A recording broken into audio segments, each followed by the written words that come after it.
Guys காடு மட்டம் கொண்டு வந்துக்கிறேன் பாருங்கள். இந்த பாத்திக்கு தள்ளணும், இந்த தென்னை மரம் கண்ணெல்லாம் பிடிங்கி எறியணும். தாத்தம் பூசை பண்ணுறாரு, நம்ம தலைவர் அங்கே நிற்கிறாரு.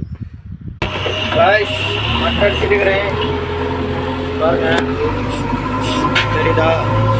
2 மினிட்ல அடிச்சு வேலைக்கு போய் கொட்டணும். கொட்டிட்டுக்கிறேன். தாத்தா அங்கே நிற்கிறாரு.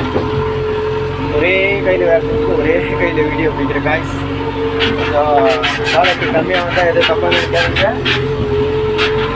ஜாலி போட்டுக்கிறேன், பார்த்துக்கோங்க. சப்ஸ்கிரைப் பண்ணுங்க காய்ஸ். எனக்கு தெரியுதா கொட்டுறேன். ஓகே, சப்ஸ்கிரைப் பெல் பட்டனால அமுங்க காய்ஸ்.